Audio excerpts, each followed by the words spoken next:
Hello, I am Vicky Hurst. In my podcast, I chat with product leaders across the industry to share wisdom about building better products, better teams, and better careers. This podcast is an extension of my newsletter, which you can check out at vickyleehurst.com/newsletter. I am experimenting with a podcast format, and maybe eventually I will find a real name for it. But today I am really excited to get to chat with Alex Liu. Alex is the founding head of product at Italy. He has had quite a career in software and product, mostly in the healthcare space. Alex, tell us about yourself. Yeah, hey, thanks for having me on today. I guess a little intro for myself. I've been doing product management for about 10 years now. Currently head of product at Italy, which is a company that's focused on helping family caregivers get paid for the work that they already do. So I've been there for a couple months now.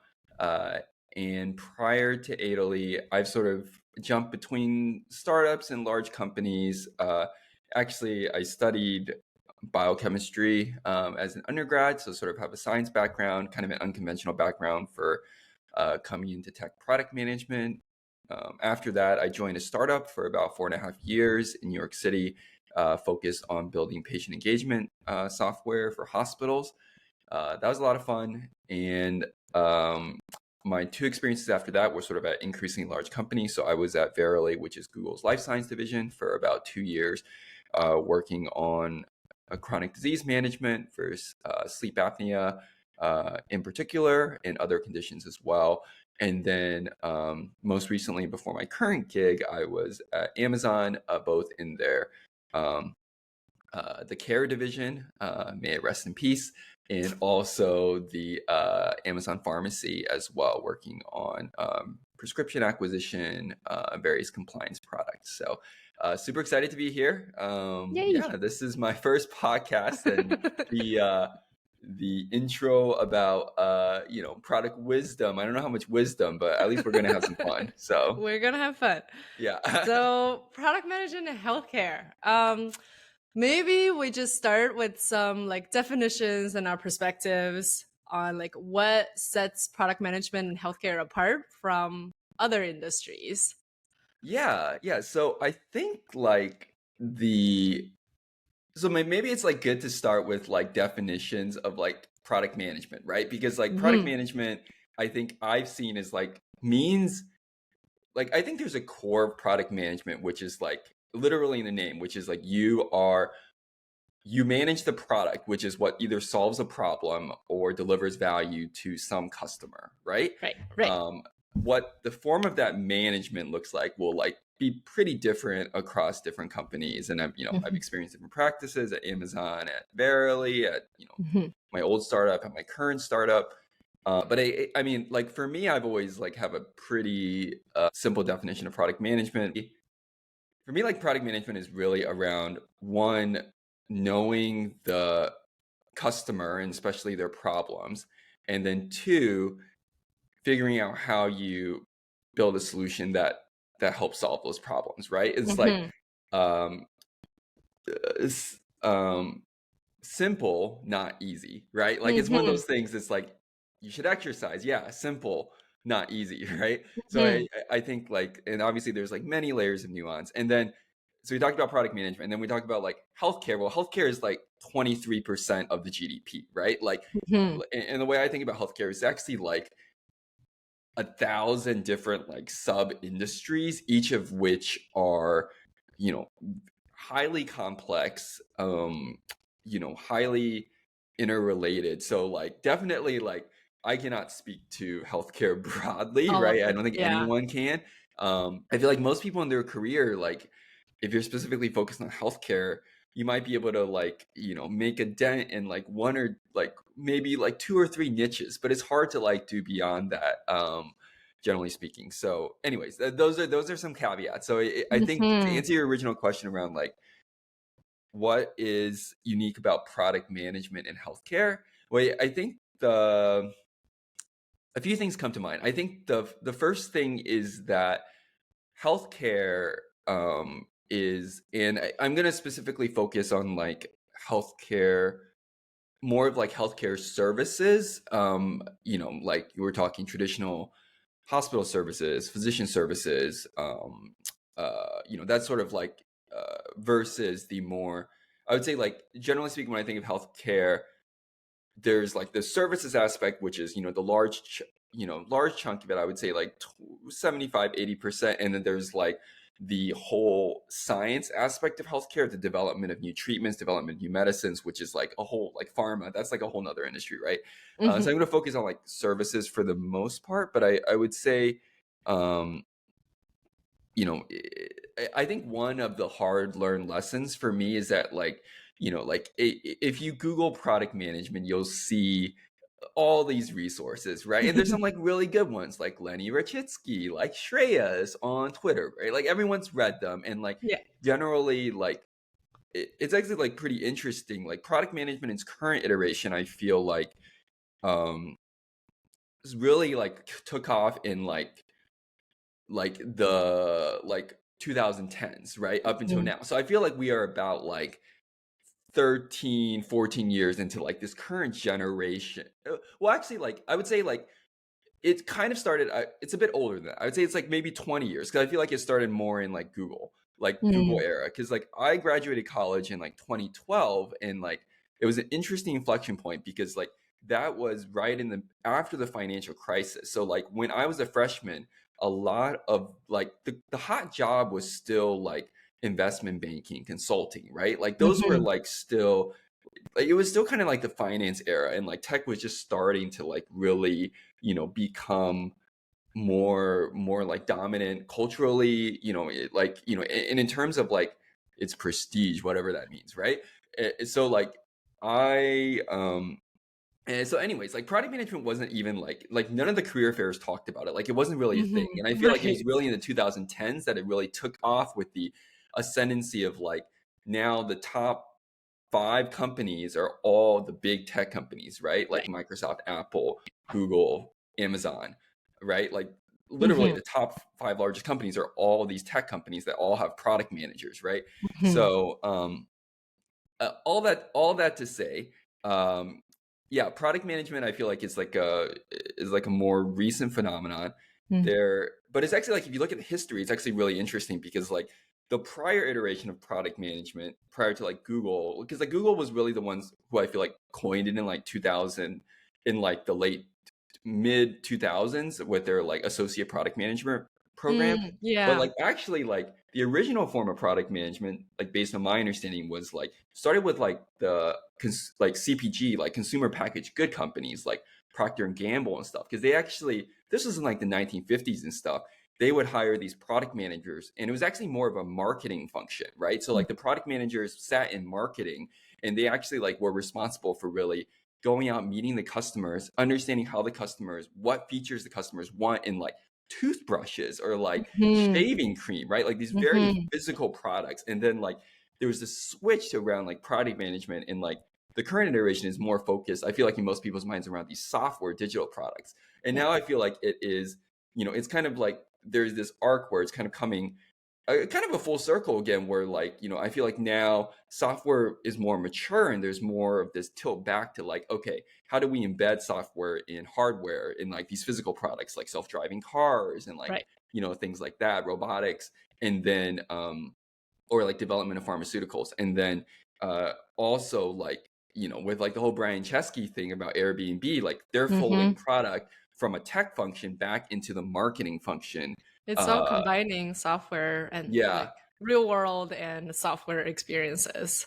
Yeah. So, anyways, Mhm. but the all that to say, first point about, sorry, I tend to ramble a lot. But All first good. point around how I think a product specifically in healthcare is that um, I think in healthcare, it's ultimately about providing healing. It's about providing care to people, right? And it's very much a services business, and it's very much a Mhm. human business. And Mhm. especially product from this like tech software lens is, I think, um, second, um, sort of second saddle to the operations, the services side of things, right? So Mm, like, um, and I think that is a hard pill to swallow for a lot of mm, folks who have done product management from a traditional tech perspective, where the software is the product, or at yeah. least, like that is the primary thing that's either being sold or supports a digital business model, like ads primarily, right? Like that Mhm, as sort of the predominant. Whereas, like in this case, like the model is like it's in the physical world, right? Like it is you're either making these like highly complex drugs or molecules or proteins, right? Which is like in the physical world, or like you're literally like meeting with real humans and solving these really complex clinical problems. And I think there's a good humility in terms of like being a tech product manager in healthcare, that like mm, you are sort of in a second support function mhm, versus being like the star. And a I think that is right and appropriate. mm, So yeah, I'd say that's sort of like lesson number one. I think lesson number two is just that it's a lot more complicated, primarily due to the what I call like the principal agent problem, which is um, has multiple flavors. But like the first flavor is that like the user is not the customer, right? Like in a right. lot of software that you The buy, patients often aren't. yeah, the Yeah. patients aren't the ones buying. Like the patients aren't the one paying.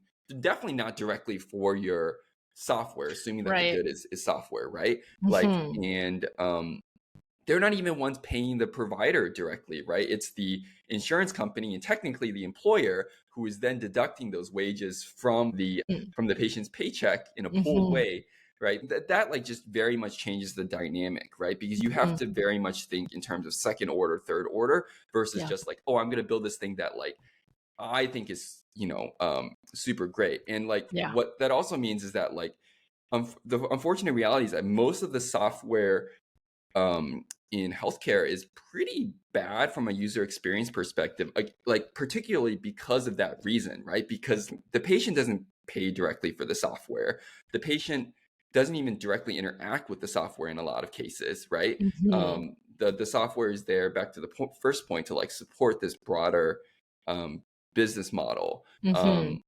And then even like if you're building a product for like electronic health record, right? Like we all acknowledge that most electronic health records are not Bad. great, right? Doctors don't really like them, patients don't really like them, but like, it's a tricky problem because the doctors aren't the ones paying for it, right? It's the administrators, it's the executives in the hospital, and just like really the again, it's like, another version of this, like the user is not the one paying for the software, so Yep, therefore the there's different incentives, right? yep. Like the administrators care more about the reports or how that impacts like the outcomes that they care about. As long as it does that, like the unfortunate reality is that like the user experience oftentimes gets compromised or becomes a The second. customer and the user are different, and they Yeah. probably don't talk with each other, Yep. and you don't really interact with the user as much either. Yeah. So that's it's not surprising. That's Yeah. where things are at. Yeah. Yeah. I mean, the other main things in healthcare is that like, it's like um I would say like one more thing that's unique is that there it's just really complex, especially when it comes to regulatory Mhm. security compliance side of things, right? Right. Like I feel like Facebook popularized, and that has sort of been the mantra in like tech product management for the last couple years, for the Mhm. last decade, is like, move fast, iterate, right? Like things like that. But like the reality is that when you're building in healthcare, which tends to be, somewhere along the spectrum of like either like mission critical, like this actually Mhm. affects someone's health, or like at least supporting mission critical functions, Mhm. like you like the like breaking things just doesn't like isn't I feel like isn't morally acceptable, right? Like It's not just throwing away software, right? You're yeah. probably gonna get in trouble Yeah. or just like wasting a ton of time to like Yeah. get certain things approved so that you can like see Yeah. it in a beta Yeah. version being Yeah. used. Yeah. It's expensive, very, very expensive. Yeah.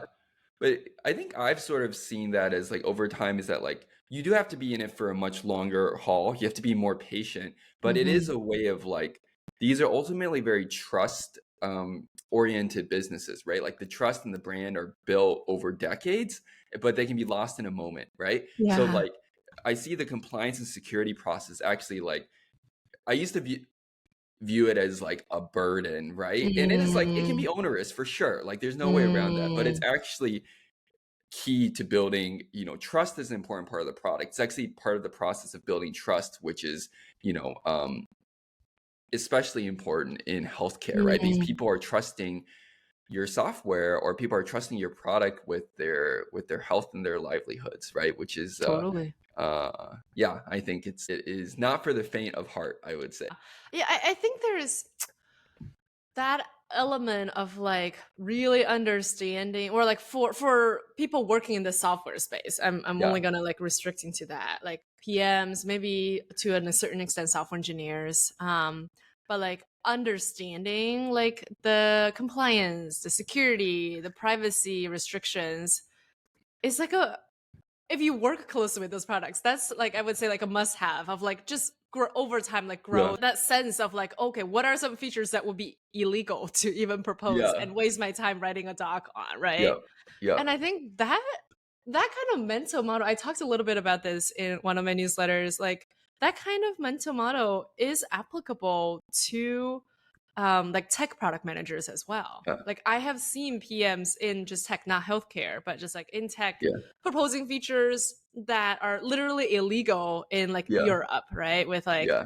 I don't know, like Digital Markets Act or GPR, yeah, GDPR, anything, like wasting time proposing these features, getting reviews, without developing a sense of like what is allowed legally, what's possible, yeah, on engineering side, all of that stuff. I feel like there's a lot of lesson for us all, to yeah. kind of keep that in the front of our mind. Yeah, yeah, absolutely. So like I have certainly like tried to develop a muscle to like, like It's a I'm not a muscle. lawyer. That's a good way. Yeah, Yeah, that's a good way to it's put it's it. it's a muscle. Like, as a product manager, like you just gotta like dive. Like I've read through the HIPAA. It was painful, but I read through like the CFR, like the HIPAA regulations, right? Hmm. Like get familiar with like the Federal Register. You won't be the ones interpreting the laws, but it's like good to like have a layman's understanding, like Right. as you're working with like the legal team and the compliance team and Right. things like that. Yeah, Yeah. Yeah. That brings yeah, back memories. yep, Cool. Well, that's really helpful. I think that like foundational like understanding of like what's different, how is that kind of sets it apart from like other areas. I think that's really helpful. Maybe we can talk a little bit about like, you did a lot of like comparison between like kind of tech product management versus healthcare tech product product, management. tech product management. Yeah, Like maybe there are some like lessons. Like I know we kind of started talking about this yeah, a little bit. Like how can we apply? What are some of the lessons that we can apply from like tech product management into healthcare yeah, tech product management? yeah, yeah. I would say, I mean, there are like really, I mean, I would say like product management in healthcare is still fairly nascent. And like Hmm. most things around healthcare technology versus like the state of modern technology is like, for good reasons, it lags, right? It Hmm. probably lags at least 5 years to a decade. And like, when it comes to like hardcore stuff like clinical practices, like, there have been studies that shows it lags like 2 decades, right? Hmm. Sort of, but in any case, I would say like the main things that have been most helpful for me, one is, I'm a big fan of, I kind of like got this hammer into my head from my time at Amazon, but I think there's a lot to it, which is this whole idea of like working backwards and using storytelling to tell a big vision. So like Amazon, there's like these I think there's this book called The Everything Store, and there is another book I have PRFAQ. to think of it. Yeah, huh? I just said PRFAQ, but Yeah, it's yeah, probably something. that work through these Amazon. Now, I'm not like a fanboy of like every Amazon practice, but I do think that like so yeah, they call it PRFAQs, right? Like this whole process of like starting with the press release, which is like imagining that the future, if the future state of the world that you are trying to accomplish was already here today, like what would that look like, and describe that from both a business perspective and also from a customer perspective as well. I think that is Mhm. super helpful in terms of just aligning the broader cross-functional team around like, this is our North Star Mhm. direction, right? Because like obviously there's like a million decisions that have to be made in the process there, but I'm like a strong believer that like as long as you have small teams of high agency people that Mm. really understand a shared vision, like that's where the magic happens, right? Mhm. So like having a written, artifact that like captures that in like really crisp language and that, sells that vision, I think is like, it's just really key for like helping like as you go through that slog of like, okay, day to day, like how do we get there? Just like, okay, let's not forget the North Star. Let's not forget the vision. So like building those storytelling abilities and also the writing abilities to like really lay that out in a compelling way, I Mhm. think is really helpful in healthcare, especially like, especially because it's so complicated. There's so many stakeholders in like, even if you focus on the patient um as the main person in that Mhm. journey, right? There's like so many stakeholders. So like so I would say the second tool is like this whole idea of a journey map, right? Like showing Mhm. whoever your key person is that's you're going to deliver value to, show them like through that journey, ideally with like actual drawings, and like show how the different aspects of like the system or stakeholders sort of interact with that journey. Because I think having a sort of like a narrative description and also having that visual of the journey, I find is really helpful for bringing like both like sort of at high level executives, but also like the cross functional team Mhm. along, aligning them around like what you're really trying to do. So I would say like those are things that have been like really helpful for me. And then like I'd say the last thing is like, especially in healthcare, given that there's so much like specialist knowledge, right? Especially if you're like selling to like pharma, or like if your customer is like pharma, or like, your customers like providers and sort of like they've had more school than you have. And most Mhm. most likely, right? Like they know their stuff. So like I think having an attitude of humility, but also like really looking for opportunities to like shadow them, right? Like Mhm. using things like YouTube to like really try to understand um the um the like complexities of what they do and like how Mhm. they really think about things, because I think it's not super obvious, right? It's not. I think it's Yeah. much less obvious than like most consumer tech products, which is like, Right. yeah, like I would like this experience to be a bit smoother. Like I like it to be faster. I'd like it to be prettier. I'd like it to Mhm. be, to have this feature would be nice, right? But like, Mhm. it's oftentimes the problems are much more complex. So I feel like there's no substitute for like in-person shadowing. Yeah, Yeah. yeah, 1,000% on that. I feel like when we were building these like tools for like MD PhDs, right? Like you Yeah. said, they had way more schooling than most of us, Yeah. and like the kind of problems they look at are different. The way that the certain UIs seemed intuitive to me weren't intuitive to them. Yeah. And like the kind of deadlines and pain points they are running into are not the same that I ran into. Like I can imagine some of that, but I Yeah. think earlier on in my career, I just like benefited so much with sending out messages and say if I can sit with you for 40 minutes. Yeah. Like that was like really, really beneficial to understand like the specific field that I was trying to like develop a better understanding in science. And but also just like you also build some relationships with these people, right? Like later Yeah. on they'll be like, oh, this thing didn't work. I have like Vicky's direct contact information. I'm just gonna ask her about it. And then Yeah. Yeah. and that's like the most helpful thing you can learn as a PM.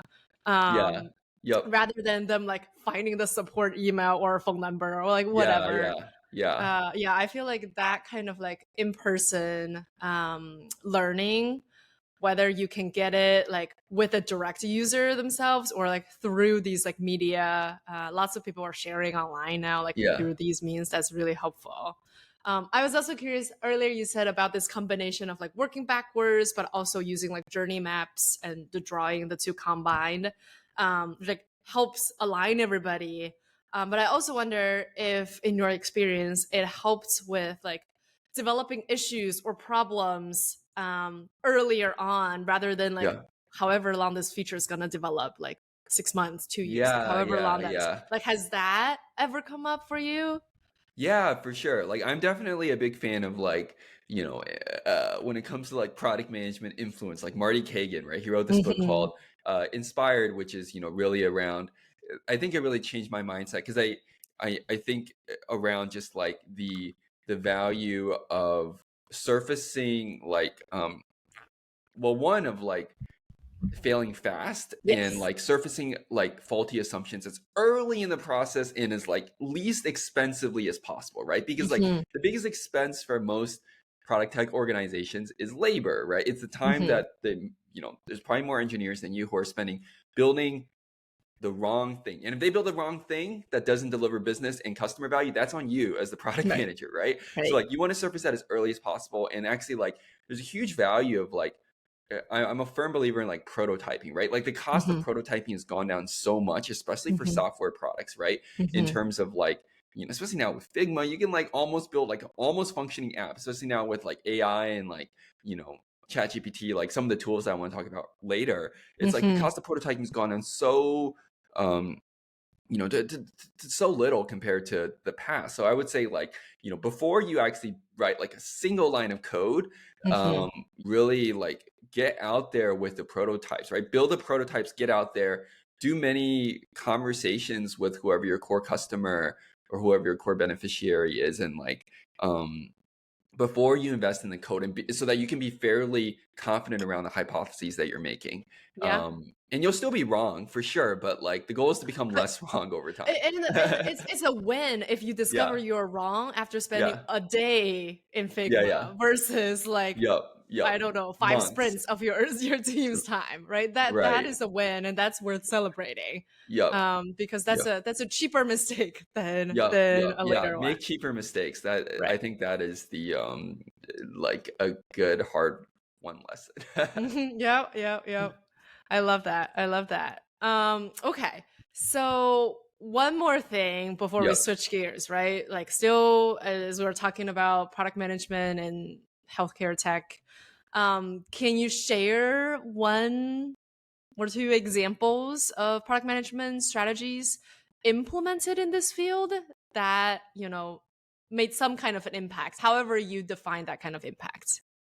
Yeah, tech in healthcare is still very nascent, right? Like I think Hmm. that there are just as many examples, if not more examples, of like um, what I would consider like not successes than successes in the Hmm. field, right? I, like I do think that I mean some companies I personally um, that I personally admire that I think have done a good job of product management. So one of them is PillPack, which got was founded in sort of Boston, New England, was acquired by Amazon, sort of like morphed into Amazon Pharmacy. I think that what I liked about them is that they try to solve one problem really well, which is really this problem of price transparency, right? Like, and this is like a really interesting like product management case study because like for almost every other good that you buy, right? Like, you see the price before you hand over Hmm. your credit card, right? Hmm. But in healthcare specifically, you know, it is There's it's no the only it's a transparency. field where like literally the price will be different depending on who you are. The price will Hmm. be different depending on which pharmacy Hmm. you go into. The price will be different depending on um, who your employer is. The price will be different depending on what day of the week that you went, right? The price will be different depending on, even though it's the same active ingredients, whether you buy, the brand or the generic, right? The price Yep. will be different um, uh, based on, like all of these. So like in no other fields where like that, and you don't even figure out the You price don't even until know 30 to 60 until you days pick. later, right? Like Yeah, great, exactly. it's giving me like this thumbs up, great. So like I think that PillPack, what they did was really interesting was that they really try to focus on this like price transparency problem. Unfortunately, the reality is that showing the price to the customer is not like what is best for the customer is not always the best business for for various entities. So basically what they did is they had these various integrations with various payers to and then just capture the information up front and make that experience like super clean, super simple, and Hmm. all via a sort of digital input, right? As Hmm. opposed to, you know, the traditional thing where you like walk up to the pharmacy counter and you have to like you have to ask your pharmacist, they have to go to the back office, they have to, you know, run some checks to get the price. So I don't yeah, think they would even know about that. I feel like yeah, that's like in the I don't know, like the immigrant expat community, that's like always a culture shock for a lot of people because for a lot of countries that's just not the case, right? Like yeah, you don't know how much your surgery is gonna cost until like you're done with it and you get a bill and you're like, why is this so much? And you call the insurance and they're like, oh, yeah, we miscalculated this piece or whatever that ends up yeah, being. So yeah, definitely like the impact from the work that they're doing here has like I think has a huge impact on like patient outcomes and how we think about buying things in yeah. healthcare and how we like yeah make decisions in healthcare. So yeah, Yeah, that's yeah, awesome. absolutely. Yeah, Hmm. and you said patient outcomes. I think that's really interesting because I think in healthcare, like affordability does contribute to outcomes, right? Whether or not Yeah, someone can afford the care, whether or not they can actually see the doctor or get the medicine, like that obviously clearly affects outcomes as well. So I yeah, think that's like, um, I think a good shift that we're seeing in terms of the general, um, you know, conversation around sort of the role of pricing specifically in healthcare. So cool. Awesome. Maybe we can switch gears a little yeah, bit. And, you know, like you have had experiences at two startups, two pretty large companies. yeah, Obviously, they're different. yeah, Tell us a little bit more about those experiences. Like, how did that startup, large company setting influence your ability today to lead yeah. product? And maybe some of your learnings in these two different settings. Yeah. I think like the first point is that like I would encourage I think it's good to get exposure to both, you know, like small Mm. startups and like mega corporations. I would say like if you're a product manager and you know, you've spent a couple years in a startup, like I would recommend like you know, trying to at some point, right? Like whenever's the right time, like try for a larger company, right? Or if you've spent your career like you know, larger company, like to try startup at some point, right? Just because like I think there are very different lessons that you learn from both that make you into, I think, a better leader, a better product manager. And so like for example, like I think, you know, in my experience in the startup world, I would say you know I would say I learned the lessons of like urgency, right? Like I Mhm. think there's because most startups aren't inherently profitable. Most startups Mhm. have a, you know, fixed amount of runway, right? So there's really a sense of urgency. Mhm. um I think there is you know, you learn lessons about agency, right? Because there's no Mhm. it's usually a small group of people and like you don't have specialists for everything. You don't have a You wear department many of X, hats. right? Right, Yeah, right. so you really just gotta you know, wear whatever hat and like learn it, right? Mhm. The delivery, right? Because I like in a in a startup, like it's either like I like the metaphor of like you're building the airplane while it's falling, right? Like the Mhm. most default state in like what happens to most startups is that the airplane hits the ground. It's like 80% of startups hit the airplane hits the ground, right? So you really Mhm. have to like deliver, otherwise like that will become the outcome, right? Mhm. Whereas in like large companies, the Mm. reality is that like there is a ton of redundancy purposely built in, right? Like when Mhm. people say they feel like a cog in the machine, like Mm. that is actually a purposeful um uh design of the system, right? Because they don't want there to be a single point of failure. That's not good for Right, customers, that's not good for the business, right? right. Like they want there to be like you know, the failure to be as little of an option as possible. So like there's a lot of redundancy built in, and therefore that makes ownership, you know, the need to deliver like much more spread out and like Mm. amorphous, right? Mm. So I think like it's good to like exercise those muscles in a startup.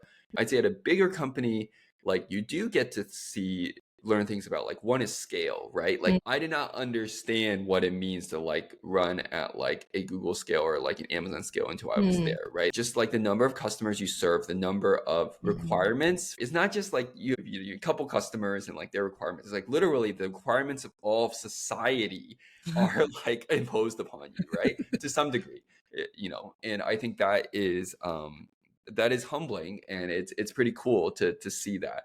I think you learn about specialization, like, Mm, big companies, they grow big and they specialize. Like, that is part of how they can grow so big, right? So you get to learn, like, really what is the cutting edge in a lot of different fields, right? A machine learning engineer who did their PhD in like X very particular field of like recognizing insurance. Like, this is a real story, like recognizing how to recognize different insurance cards in the different formats, right? Like, mm, I got to talk with PhDs who like really study this problem in depth, and you learn about, like, yeah, these problems, like, they go so many layers deep that you wouldn't even understand. And that's just like, again, like, super cool and also super humbling, right? mhm. The last but not least is like really there is a lot of politics in any human endeavor. There will be politics. I think there's more of it at a bigger company, just due to More again, some of these people. things Yeah. around the ownership, like principal Yeah. agent problem, these sort of things.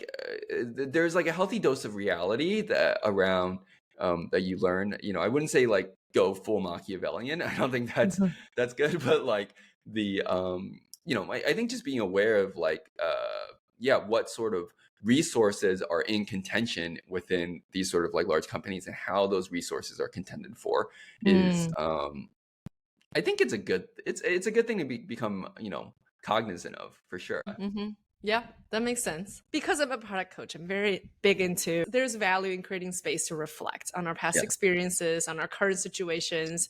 I learn and grow a ton from that. My clients have done that, so you probably are not going to get away from this. But let's do a little bit of a reflection.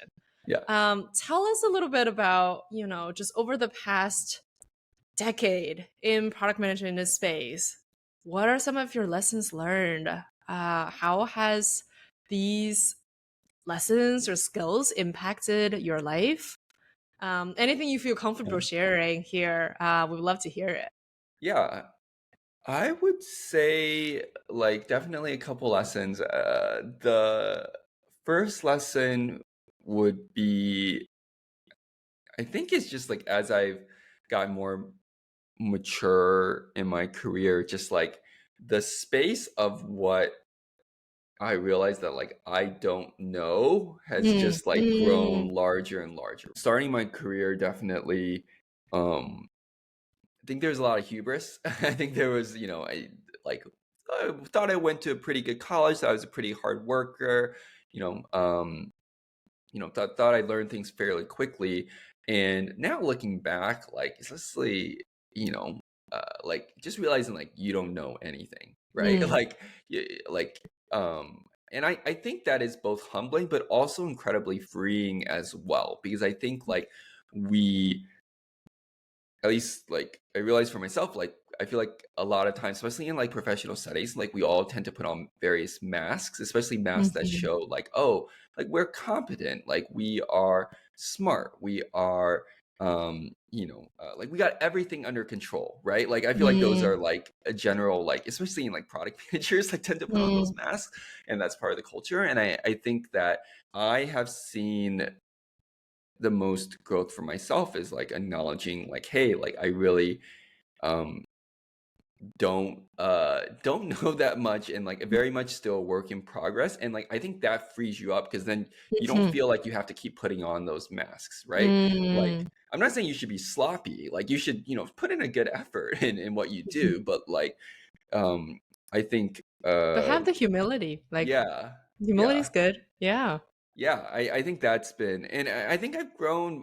Like, I feel like my own personal growth has like really like hit a different, like a higher slope once I started doing that, and not um feeling like, because I feel like also I dealt with imposter syndrome for still do to some extent, but like I think a lot of that was like due to like having to wear these, like trying to feel like I have to wear these masks, right? And I Mhm. think like taking a step back and like it's freeing to be able to just admit that you have so much, there's so much in this world to learn, um, and that there's room for you to grow too. I think that's actually Mm. ultimately freeing. So I would say that's Mhm. that's one lesson. I think another one is just like, I would say personally, I've had to learn that like my career is not my identity. Mm. I think Mhm. no judgment against those people who want their career to be their identity. I certainly know people who I think feel strongly that way. I just think for me personally, I just realized there's a lot of things in your career that are just somewhat random or like outside of your control, right? So like I feel like subjecting your identity to those things is Mm. I feel like it's just caused a lot of like stress and like Mm. like bad stress and like you know um bad mental health and like various things in my life. And I think so for me personally, I feel like uh, having my career take a second seat to something that like Mm. is bigger than that. Like so for me, it's like my faith um is I think it's been I think it has made me into a better product manager. At the very Mm. least, um it's made me into a happier product manager, I would say. Mm. And I Mhm. think like your teammates and stuff like will pick up on that, right? Because like Mm. they pick up on if you're just like completely overwhelmed, like so stressed because like you're just um you just feel like there's no way for you to be perfect in this, right? And I Mm. don't think there is a way for you to be perfect in it. So Mhm. Mhm. Mhm. yeah, Yeah, that's the reality. Like you're facing it. yeah. Yeah, that's really cool to hear. I feel like I could talk about this for another hour. But I love what you shared. I think it's a little bit it's a little bit different from what we hear most advice you hear in this like work, especially in tech, I think, is like, oh, you just like really gotta advertise, like sell yourself and really believe you can do the most amazing world changing thing and you will do it, right? Like a manifesting, whatever Yeah, yeah, that new thing is, manifesting. manifesting. Yeah, yeah. But I think like acknowledging like that's not all there is to it, and that's not maybe what brings you a lot of happiness and joy, and acknowledging that helps you to better face challenges and issues that come up from work, and make you a happier, more wholesome person all around. Yeah. I think Yep. that's really cool. That's really valuable. Thank you for sharing. Yeah, of course.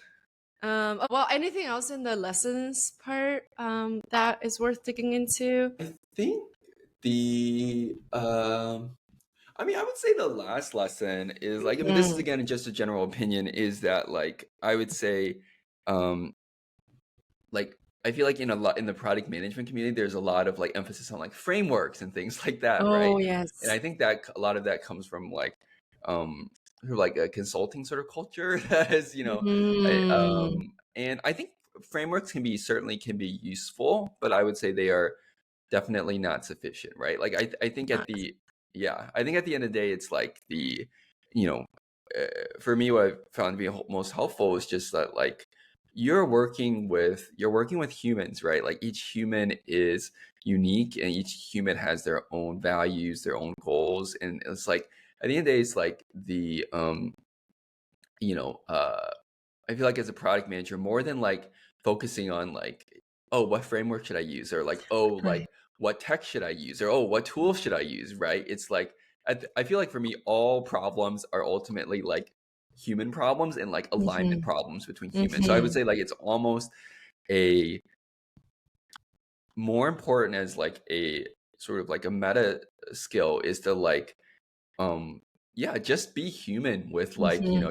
your executive partners, your design partners, your engineering partners. Like be Mm-hmm. open with them, be honest about like the problems that you're like about your opinion or the problems that you're sort of working through. Mm-hmm. Just have I feel like the magic happens like less in like the like the process of like, oh, we're like doing like, we're gonna switch from like waterfall to agile, or we're going to switch from agile to scrum, or like planning poker according to the rules. This should be like a 3-pointer versus like a 1-pointer. It's like, oh, let's use Fibonacci versus like not Fibonacci, right? Like Yeah. a linear scale, right? Like Yeah.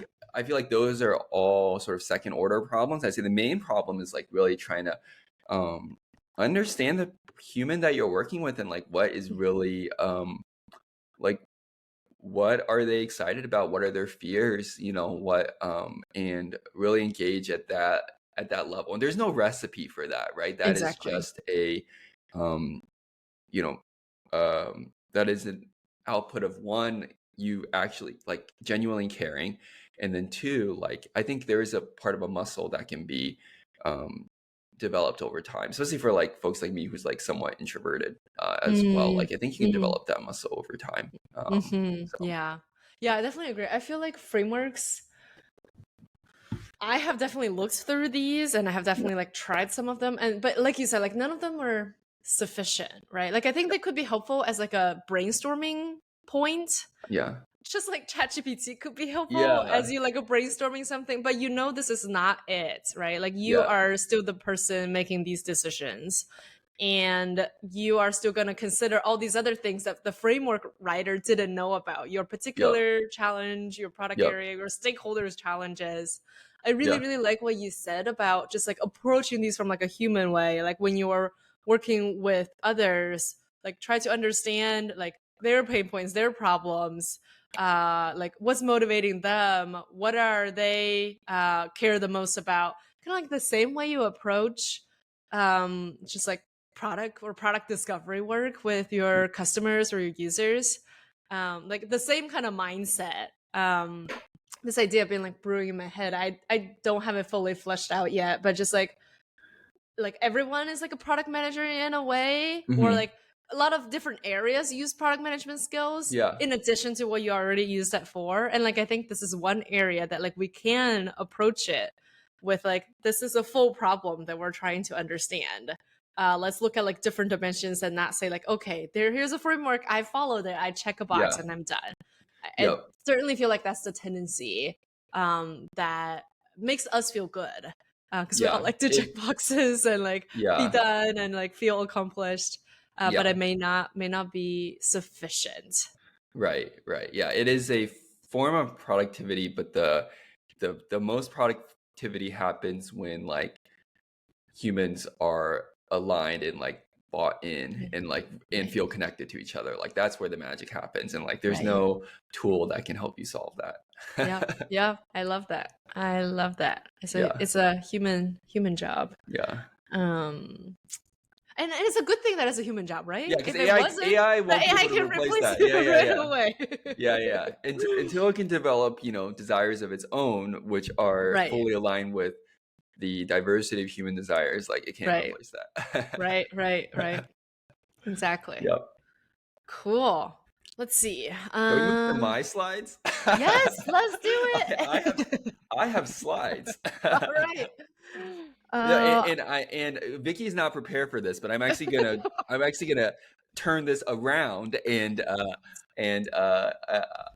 give Vicky's opinions on all right. numerous things that I have Well, we'll see that how I have much ends up chosen. getting Yes, cut, but let's do it. yes, yes. Let's do it. Okay. All right. Let me share my screen. Okay. All right. I got slides. I'm a good PM. Okay. Okay. All right. We got some slides. We're just gonna I'm gonna sort of be the host now and sort of get Okay. we're just gonna have conversations around like various I think interesting things in the product management space. So I think the first topic is okay, so there's like I would say like, mid last year, and I feel like there's still some ripples of this, right? There's this huge like this blew up Twitter, like especially like tech Twitter and stuff around like yeah, this tweet here that you can see on the screen, right? Just like basically like there was an Airbnb conference, and like you know Brian Chesky, according to this tweet, like basically they said that they were quote unquote getting rid of the PM function, and quote unquote the crowd of designers erupted in applause, which I think is interesting, right? And then like later on, I think like Brian Chesky like tweets back and sort of clarifies it, but Mhm. he said that we've morphed the function into an Apple style product marketing function. Mhm. So I do think like I want to pull up this tweet and sort of get your opinions on it, because I do think that it like highlights a couple different things, right? Like I think the first thing that it highlights is that like if you're like on various tech forums, especially ones that are like more engineering or like UX dominated for counterparts, like there is, I think, a lot of skepticism towards product managers, right? Yes. And I think that's just the reality we have to acknowledge, is that like there's a lot of skepticism toward product managers. Like oftentimes just see like, all these jokes about like, what do they do, right? Like, Mhm. because the reality is like Mhm. most of the time the product manager isn't writing the code. They're Mhm. not shipping the designs that sort of influence the code. Oftentimes the Mhm. code is, the main input into the final product, right? Yeah. And then like just like the fact that there was like apparently like applause and things like that, right? I think Yeah. it I think this sort of triggered like sort of this, like, I would say like somewhat of an existential crisis or like reflection within the product manager community, especially like coupled with like there were a lot of like in the layoffs going in 2023, like a fair Right. number of them actually happen in like product type of roles. Unfortunately, impacted those some folks that I knew as well. Right. So yeah, what are your thoughts on sort of this like more existential debate here? Yeah, no, that's a good question. I feel like it probably comes like I think about this as what first of all, align our definitions, right? Like Yeah, what do we mean by product management? What yeah, problem are they solving?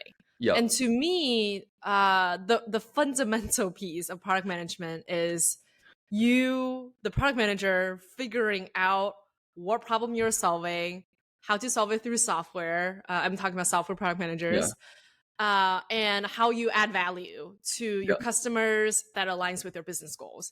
I feel like that particular definition, whether or not you replace the product management team or function, someone has to own it. Otherwise, you don't yeah, have a business. yeah, So I think this probably comes down to like what definition you're using. Like you were mentioning this a little bit earlier of like product managers are not writing code. They're not writing design. Uh they're not delivering design mock-ups or like whatever, defining the journey. Like what are they doing? If they are not solving the problem I mentioned earlier based on what the definition is, like yeah, that there's probably a good reason for yeah, that function to be morphed into something else or reevaluated.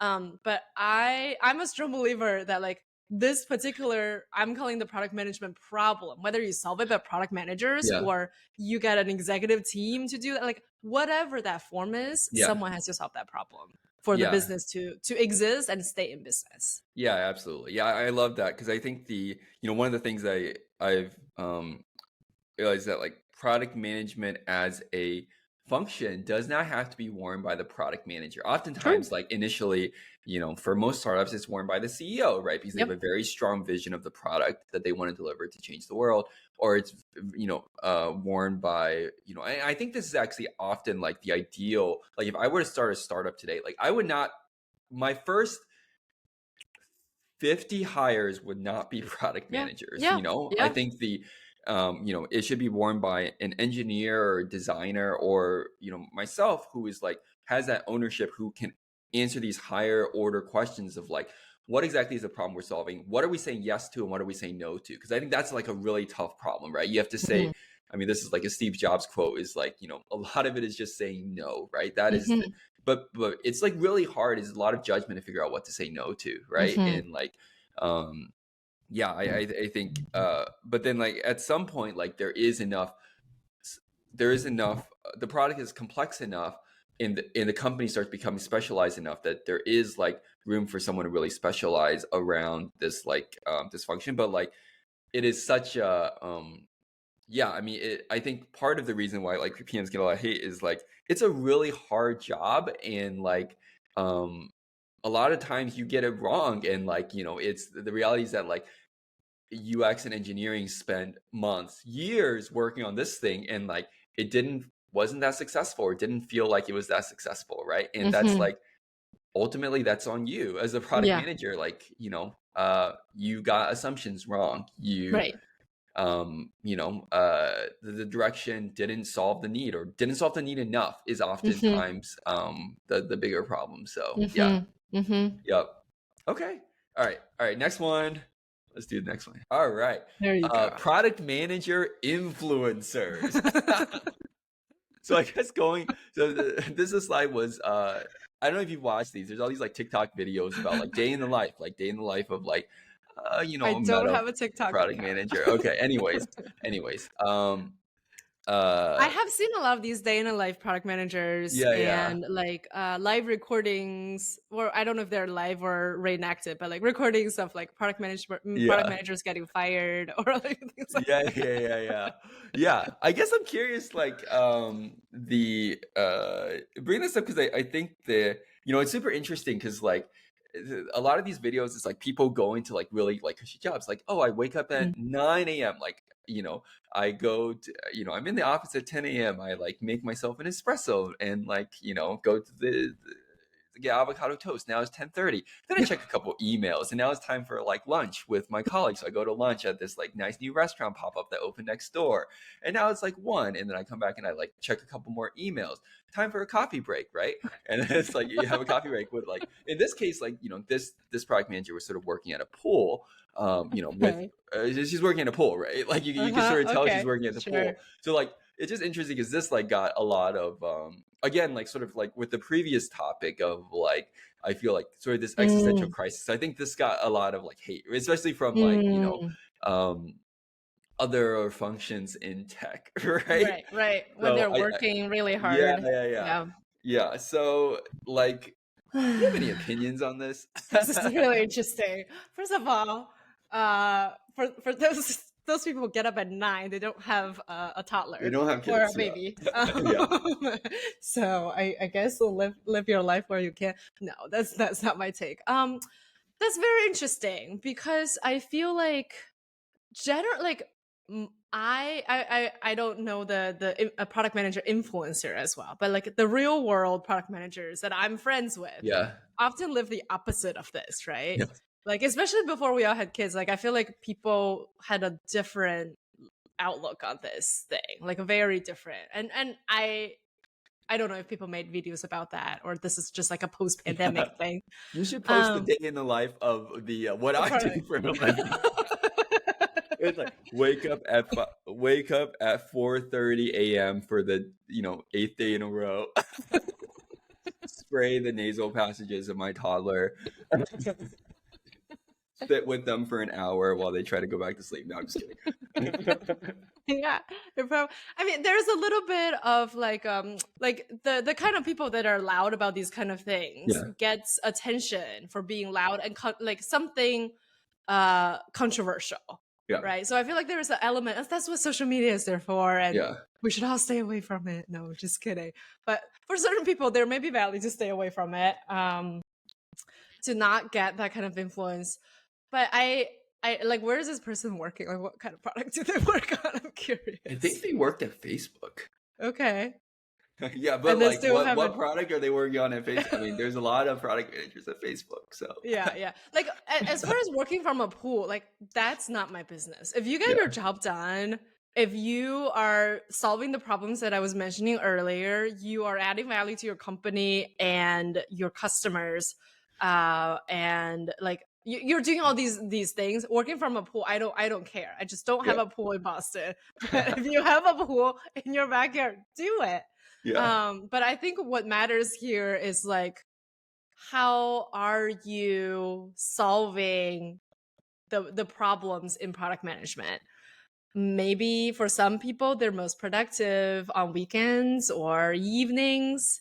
That's not me, yeah, but maybe that's who they are and that's how they're solving these problems. But if they're not, then I can connect these two slides of like, oh, this role may not be necessary, right, yeah. for the success of the company. Yeah. Yep. Okay, so Vicky gives us all permission to work from pools is my takeaway. Yeah, just get the job done. I don't care where you work from. Do it. All right. This one What's your take on that? You didn't have to talk about it. will work from I think you should be able to work from anywhere. I do think that there is I do think that um it's interesting because I do think that there are product management is it's a really hard job, right? It has many different facets. Oftentimes, I think a really good product manager can 5x your chances of success, maybe significantly more. But it's given that it's so human in nature, it's really hard to tell who are good product managers and who are bad, right? And it's like you have to look at it over the course of a career. You can't just look at it at a Mm-hmm. single, because it could be a lot of luck involved in things Mm-hmm. like that. Well, I would say my take is that one product manager is probably you should work at a pool or whatnot, but you probably shouldn't make videos about it because I don't think it necessarily helps the image of the profession, and I think that the I think the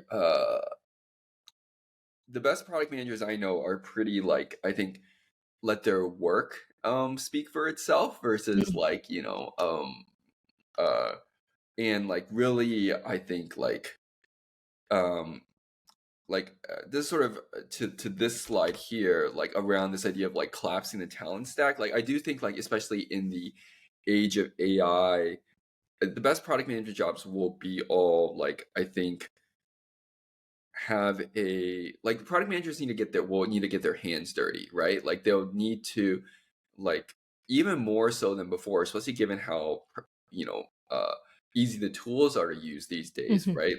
Be able to contribute directly to the technical direction, be able to contribute directly to the design direction, right? I Mm-hmm. think the um that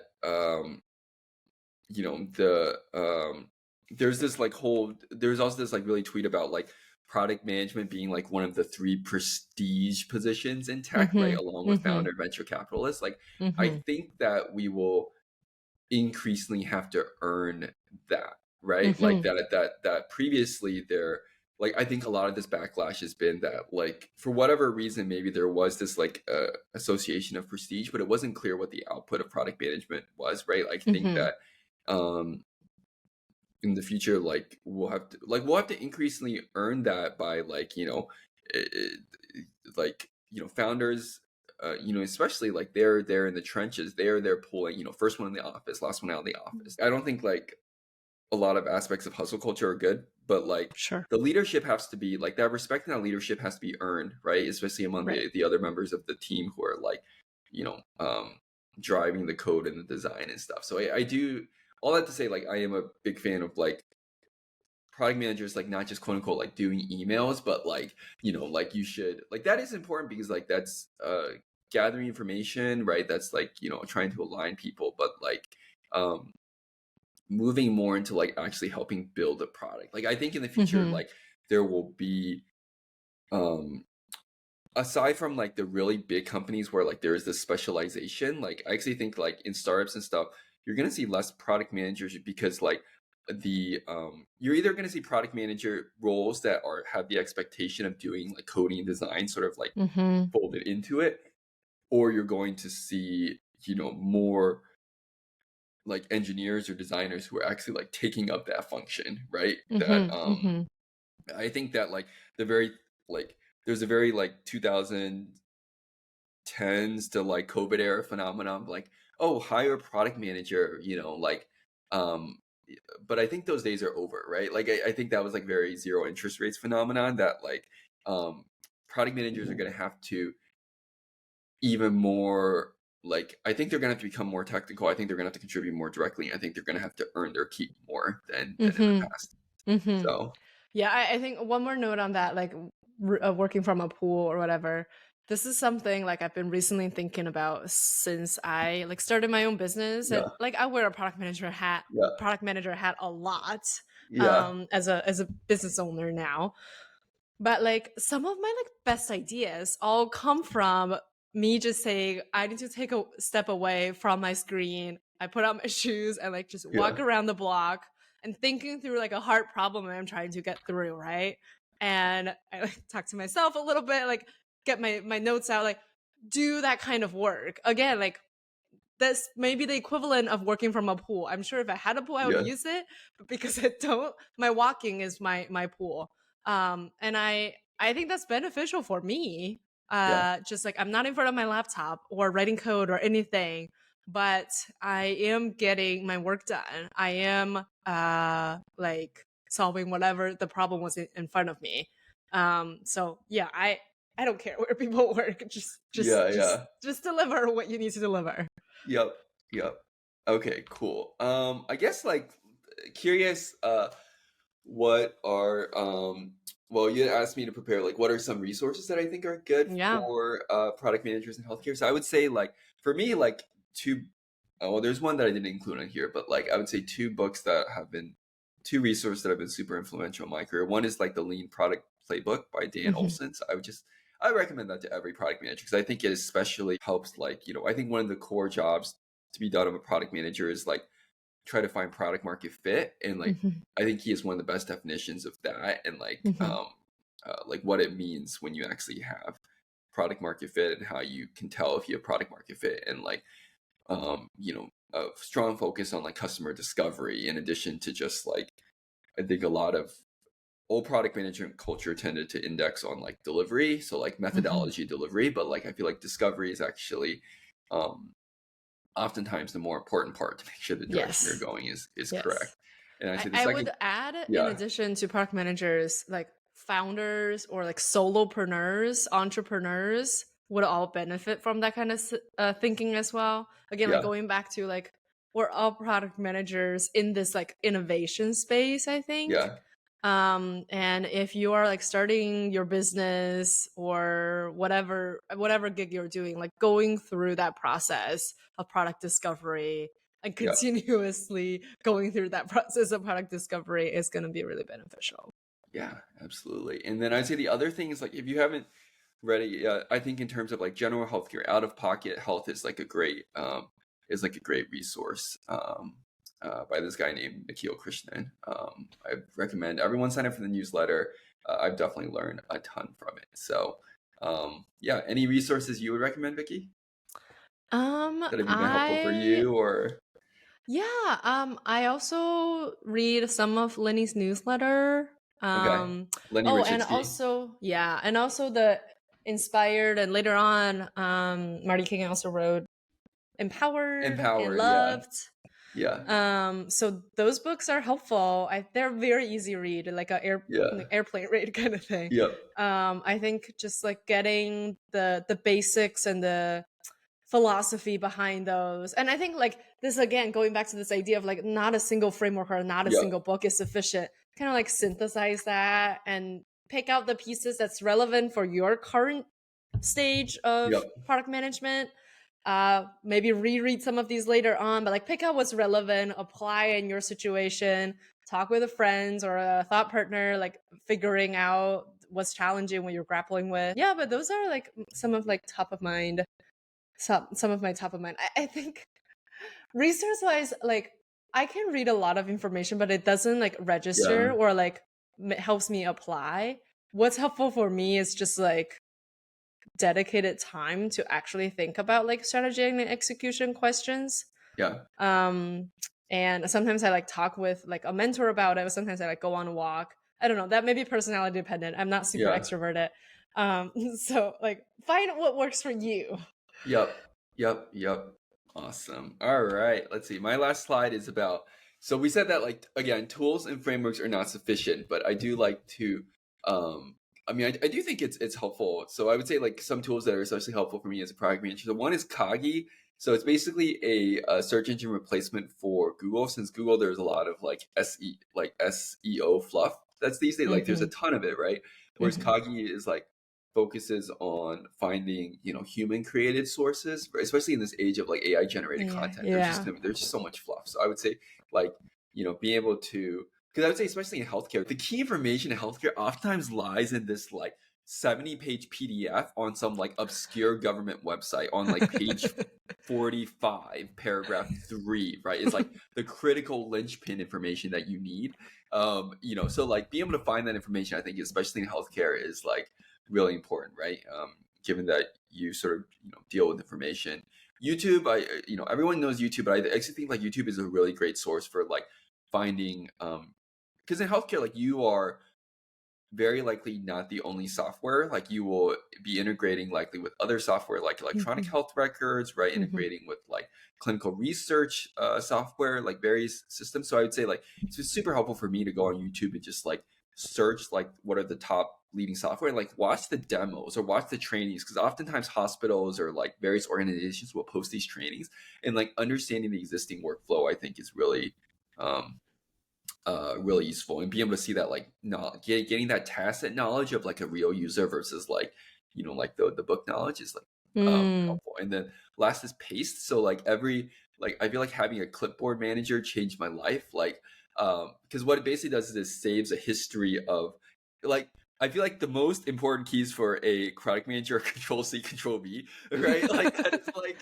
but so you do that a lot, right? Uh-huh. And like I realized like I see Control C Control V like over like 100 times a day. So like having a really good paste manager is like quite valuable. So Hmm.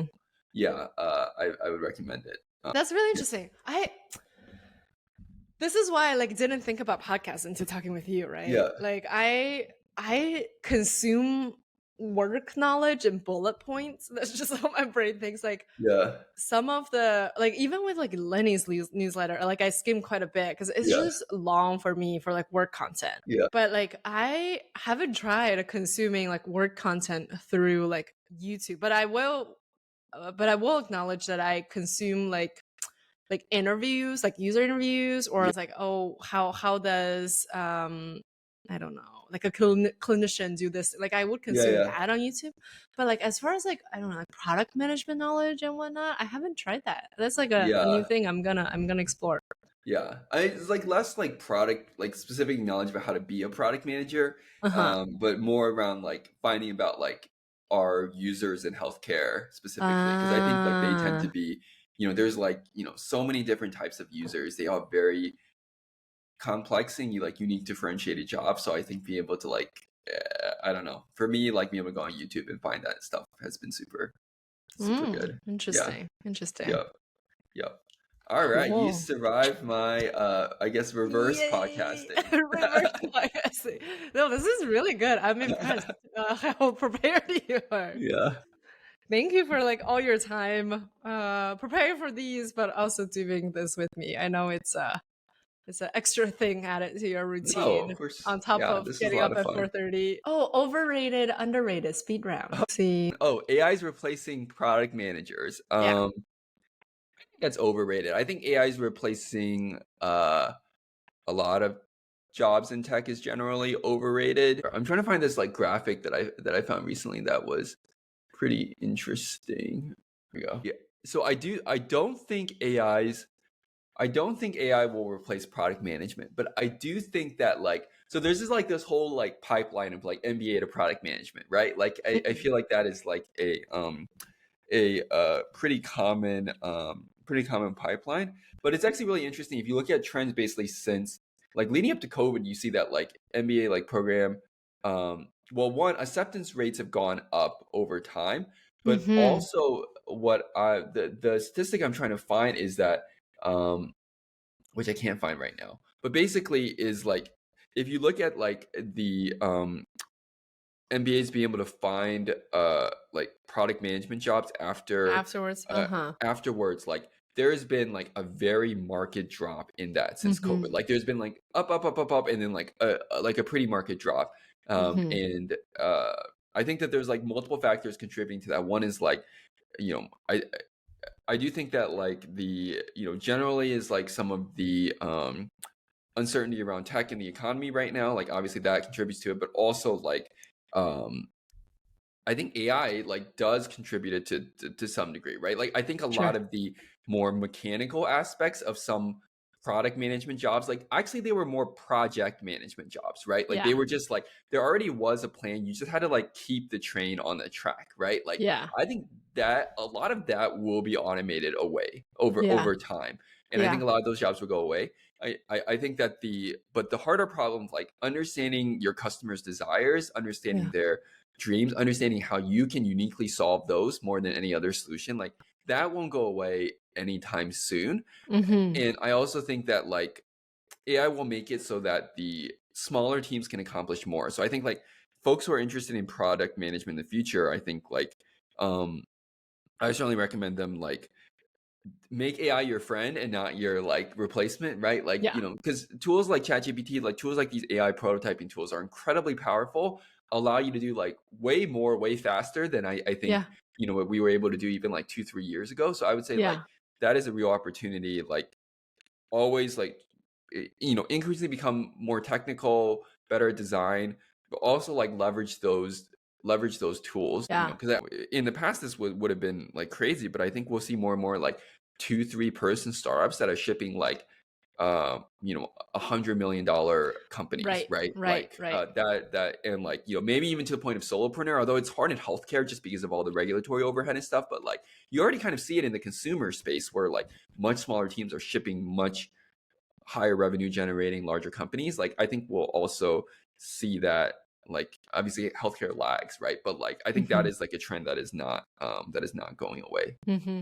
I So like that summary of like make AI your friend, not your yeah, replacement. yeah, I yeah, really like that because like I feel like there are these like questions in the product management community that I have heard with like, oh, like this company I'm working for is like asking me to like write some SQL queries to pull data. Isn't yeah, that an engineer's job? And I was like, if you don't already know SQL, work with yeah, ChatGPT. It'll take like a yeah, couple yeah, minutes and the full query will be out there. And it's yep, not that hard to learn or like basic select statements, right? yeah, yeah, Um yeah, I feel like maybe the this like friendship yeah, metaphor here with AI is like use that as a tool at your disposal. Like yeah, whoever owns it doesn't really matter, but if yep, you can get the work done in like 5 minutes instead of asking your engineer opening up a ticket and wait 2 hours or yep, whenever they get to prioritize that, like get the work done and move on to the next thing. yep, I yep, don't know. yep. That's Write the that's how query, I ship the yeah changes. yeah. Yeah, I think that will be increasingly the norm. Awesome. I think that's all. I think that's a wrap. Cool. Awesome. Well, thank you Yeah. so much for having me on today, Vicky. Yeah. Thank you. Yeah. Thank you. This is a lot of fun. I love chatting about this stuff. I could do it all day. And it's really to have you kick off Vicky's Yep. podcast, which will have a new name, Awesome. hopefully. Yep. Cool. All right. On to the next one. All Hopefully she'll right. invite me back. Yes, Yeah. you are always welcome to come back.